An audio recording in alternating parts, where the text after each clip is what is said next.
Le compte à rebours est lancé.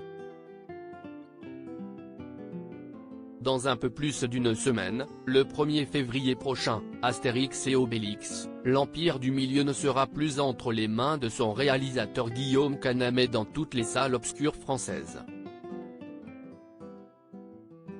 De quoi soulager mais aussi stresser le principal intéressé, tant il s'est investi dans ce projet qui lui a pris 4 années de sa vie. Il s'agit là de son 8e long métrage derrière la caméra. Un exercice que le compagnon de Marion Cotillard affectionne particulièrement. Mais qui est loin d'être de tout repos pour autant.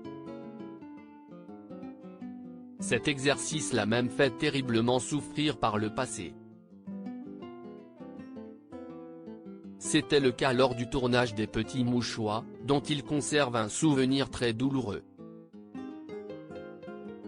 Mes comédiens étaient dans l'insouciance totale, en maillot de bain à fumer des pétards et boire des coups toute la journée, révélait-il dans les colonnes de Première en avril 2019. Et de renchérir, il n'était absolument pas dans la discipline indispensable à la fabrication d'un film. Les diriger fut ultra compliqué.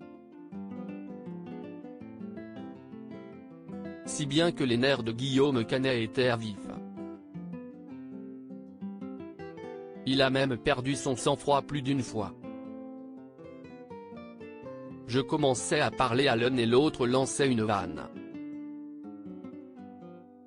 Au bout d'un moment, je devenais exécrable, regrettait-il, avant même, un jour, j'ai pété un câble.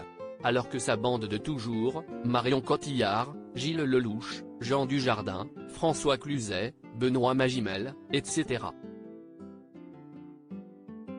prenait ce rôle à la légère, vivant davantage une colonie de vacances qu'un tournage, Guillaume Canet a voulu tout envoyer valser. J'ai dit, vous savez quoi ? Vous vous démerdez. Stop, on arrête tout, confiait-il. Afin d'apaiser les tensions, tous les acteurs l'ont pris à part pour des explications nécessaires. On a eu une vraie discussion et chacun m'a dit ce qu'il pensait, j'ai beaucoup pleuré le soir même et puis voilà, raconta-t-il. Ancien psychorigide, Guillaume Canet fonctionne désormais différemment pour son nouveau film, Guillaume Canet a tenu à fonctionner très différemment. Et ce, malgré quelques contraintes supplémentaires comme le fait qu'il s'agisse d'un immense barnum. Franchement, sur mes autres films, je ne voulais pas que ça déconne, j'étais psychorigide. Là, quand il se lâchait, ça me faisait du bien. Leur énergie me rassurait, s'enthousiasme le père de Marcel et Louise dans les colonnes de Télé 7 jours ce lundi 23 janvier.